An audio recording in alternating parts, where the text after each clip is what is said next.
How's it going, people? sqaure here. And yeah, so last week was E3 for this year, and Square Enix actually decided they'd release a few more screenshots for Final Fantasy XIV's 2.0 update. There are some on the actual Lodestone website, but as these are brand new, I thought I'd cover these. I did cover 2.0 briefly in one of the other videos, but this time, let's talk about the screenshots. So without further ado, let's have a gander. So this first one here, you can see it blatantly says armor at the top left hand corner, and I'm going to assume, I haven't actually got any information on this at all, but this could be armor artifact armor, or crafting classes artifact armor. In Final Fantasy XI you used to be able to get seals for the guilds, and you could buy specific armor for that skill or craft you was leveling, such as waders for fishing, for example. So I'm assuming this could be a similar thing. If not, it could actually be just artifact armor. And they did actually include botany, I'm assuming, although it does say harvest up at the top left, but well, let's just assume it's botany for now, as he does have a hatchet and does kind of look like a woodcutter. So yeah, as you can see, it's only concept art at the moment, but well, it gives you a little idea of what could actually be coming, and I've got to be honest, it's pretty interesting. So this one, when I actually downloaded this image, it did say that this is about detailed environments, or environment details even. And I'm not actually sure what this is going to be about, but it kind of looks like Limsa's Adventurers Guild at the moment. But as you can see on the image, if you actually add this yourself, there are a few points it's pointed to, such as steps and like outcrops in the walls and things like that. So I dare say some buildings will actually look quite impressive in the new 2.0. Now this, although it does look like Gridania's Adventurers Guild, apparently is labelled as Chocobo Ranch. Now I don't know if how many of you have actually played Final Fantasy XI, but we did have a Chocobo breeding and racing system and all of that. And I'm going to assume at the long run that this could very well be being included in 2.0. So we could very well have Chocobo breeding and everything coming back, which actually would be pretty amazing, because that was really fun to do in 11. And you could like grow your own Chocobo right from a little chick and mate it with others, and then eventually get yourself a blue or a red or a black Chocobo, and they all had different skill sets. And this is another bit of concept art of the same Chocobo Ranch, of what it could look like in game. Now this is in a heavily wooded area, so this could very well be placed in Gridania or Coerthus. And yeah, it does actually look fairly cool. I can't actually wait to get some more information on this, because Chocobo breeding, like I said, was actually pretty amazing. So the question is, will they be adding Chocobo racing and things like that as well? But although it is only concept art, it still does look fairly impressive, I've got to be honest. Just the actual thought alone that they're going to be adding massive updates like this is, well, pretty amazing. So yeah, Chocobo Ranch could very well be breeding things, but on to the next one. So this is actually labelled Aquatic Town. Now I'm assuming this may be a new little city hub, kind of like where you had Selbina in Final Fantasy XI, or something like that along those lines. And yeah, it is only concept art, but it does look pretty cool. I actually kind of just want to go there in-game at the moment. And it does seem like all of these updates do look pretty interesting. As you can see, it is surrounded by like a rocky outcrop. So maybe we'll be having pirates and the Kraken and little things like that. I reckon the Kraken Club would be absolutely amazing in game. Now this one, as you can just about make out in the distance, is Odin on Sleipnir. And I have got a little bit of information that they did mention about Odin. They're planning to make him a roaming NM. And basically, he'll be wandering around the wilderness in random maps and just casually walking around. And every single time players kill him, when he respawns, he'll come back stronger and harder every time. So eventually, Odin could very well become an unbeatable mob in-game, which, to be honest, does sound pretty amazing. I mean, come on. It's kind of like having absolute virtue in FF11 where just nobody killed it legitly for absolutely ages. You just see people in the first couple of weeks or months just killing Odin, and then suddenly he just hits the point where he's unkillable. That does literally sound amazing. I can't wait for that. Fair play. Odin the boss. So the next screenshot then. So this is a screen capture of a CG, apparently, CG satellite. Now this, you do get a bit of information of this doing the missions in game. I'm not going to spoil anything for those of you who haven't got that far yet. But it does play a small role, and I'm assuming with this little screenshot we have here, they will be expanding the mission. And the same with this one, this is also another CG cut. So the missions could very well have a large story expansion, which they did mention, so it is highly likely to actually happen. So this next one, as you can see, is the brand new character creation screen. And some of you may have noticed already, but the character right in front of you is a Manthra, or a male Mikate, or a male Mithra, either way. But yeah, they seem to be definitely coming, and let's assume that female Rogadins or Galgas will be coming as well. And yeah, there is a lot of things on this screen to talk about. But as you can see at the very top left, you can change the environment you got in the background. Down the very bottom right, you can change race, class, and clothes. What stance you want to be in while you're making your character, so you can see them in different positions and whatnot. And then right down the bottom left, you have a humongous amount of editing. So changing small things like facial structure, lip color, the color of your facial hair, scars, anything like that. And then some other things that are already there at the moment. And some brand new things as well. So all in all, adding quite a lot more editing options to actually try out your character. And for those of you who are wondering, apparently when 2.0 comes around, those of us who have already got characters in game will actually be able to remake our characters while keeping our job and class levels. So this screenshot is still the character creation screen.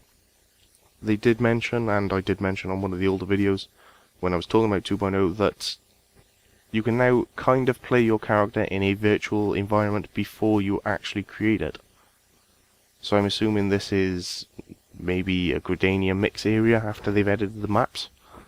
And you probably get to run around here for a little bit as your character to see what it's like in-game before you make your final decision of creating your character. So yeah, it looks pretty cool, yeah? So this next screenshot, although it doesn't look like much, to my surprise when I actually downloaded this picture and looked at the title it was given, is actually called In-Game Jump. So it looks like we'll finally be able to jump on Final Fantasy XIV. They didn't have it in Final Fantasy XI, and some people did ask for this when the game first came out and recently, but it looks like they finally gone ahead and done it, so this could make travelling around a lot more interesting and going through dungeons a lot more interesting. But this next one here is just titled Scenery for the Forest. I'm assuming this is over in the Black Shroud area, and if you take a little ninja look at the very top right minimap, you can see how it's changed. At the moment it's kind of a very linear maze path, but with this we can probably safely assume that the Black Shroud area will turn into a large open area, but with massive trees and small trees just randomly dotted around the map, and kind of for some reason reminds me of the Sanctuary of Zetai from 11. I don't know why. So yeah, same deal with this one. This is called Scenery Desert, and it's fairly safe to assume this could very well be the Uldar region, Thanalan. And yeah, quite a massive difference from what it is now, if it is, as you've now got small shrubbery bushes and actual chunky cactuses.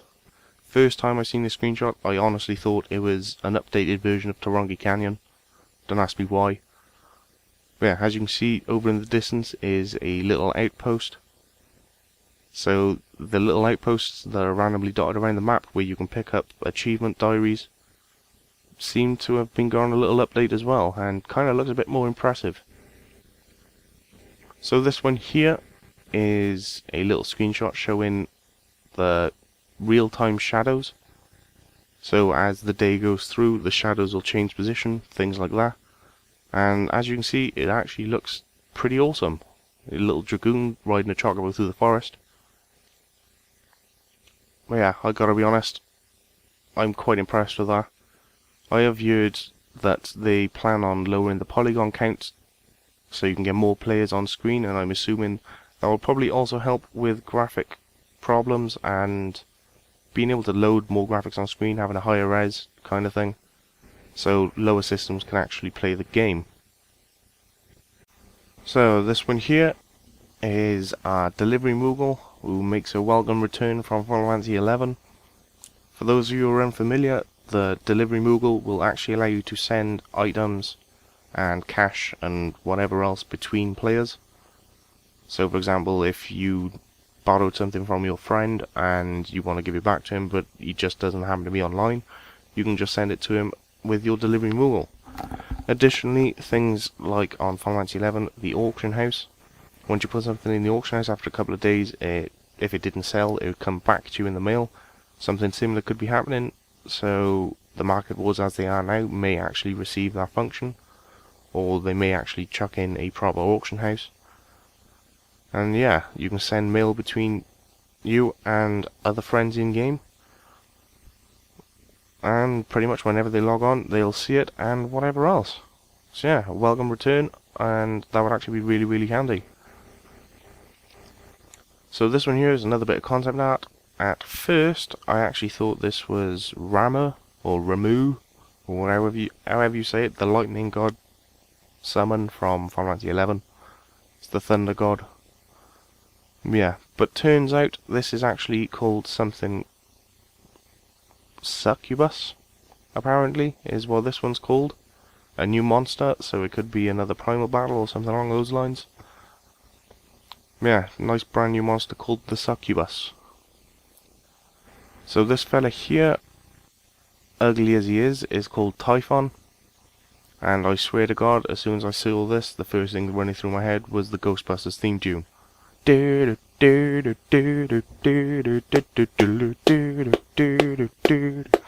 on, you gotta admit, it's going through your head as well. Yeah, he looks like a pretty fugly, massive fella. As you can see right in the centre of the screen, he's compared size to a Rogadin, so he is pretty chunky. And next up, we have the welcome return of Katsith, or Katesith, however you want to say his name. And yeah, he played a pretty massive role in Wings of the Goddess. So, only this time, according to the screenshot at least that I downloaded, it's called Monster Katesith, or Katsith, however you want to say his name. So, he may not be a summonable, and you may actually end up fighting this little fella. So that should be pretty interesting.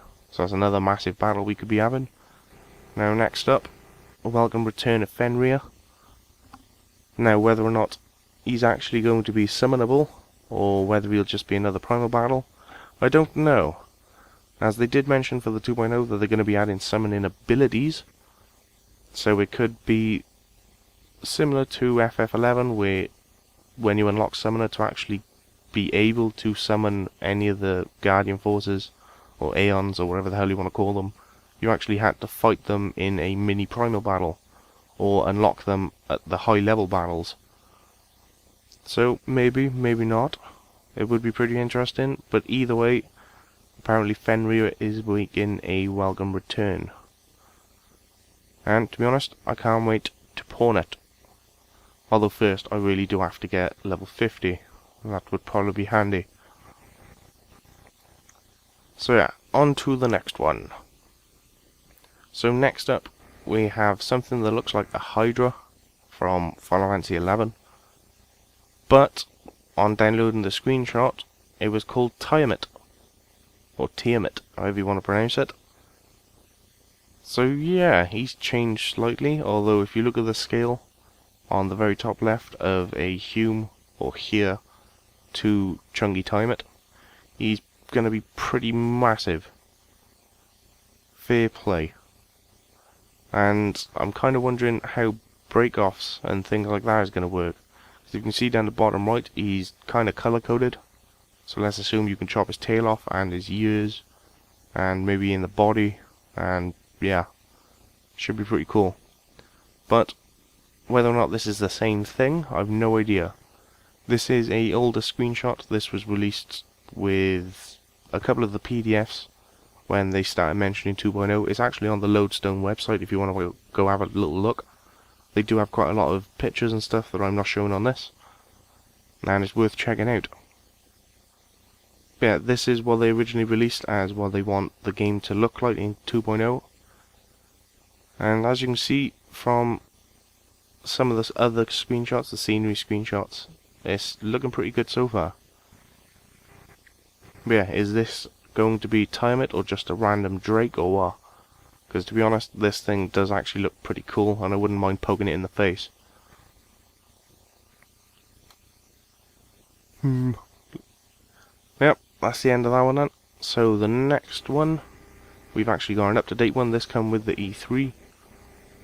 And this is a little showcase of Paladin stabbing something in the eye. Don't know what it is. But yeah, quite a lot has changed on the interface when 2.0 comes around.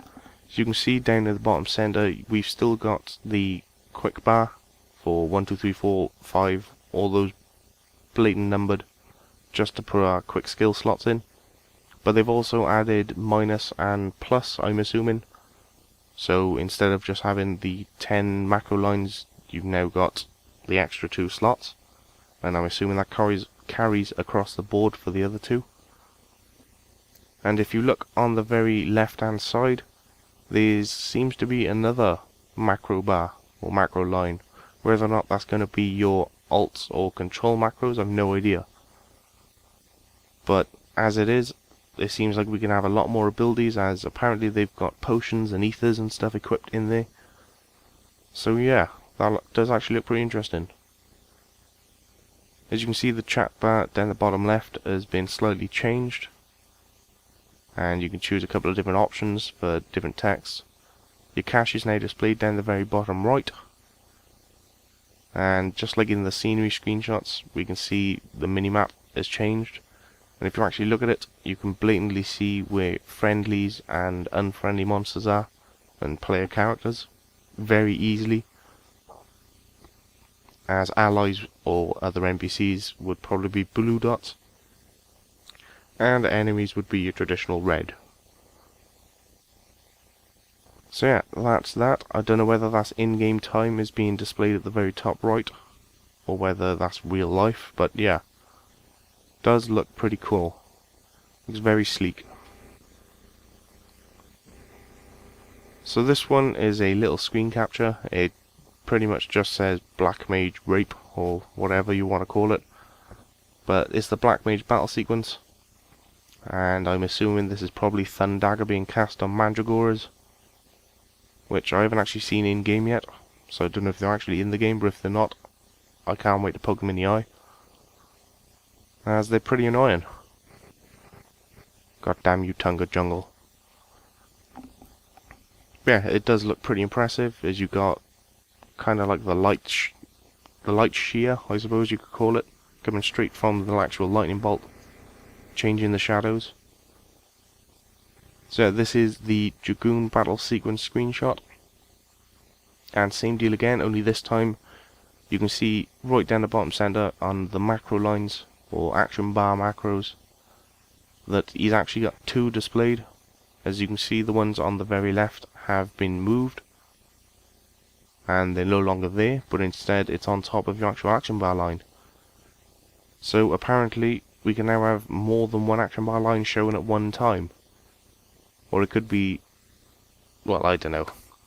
You can't really find out until they mention something specific, or we actually get some information, or we play the game.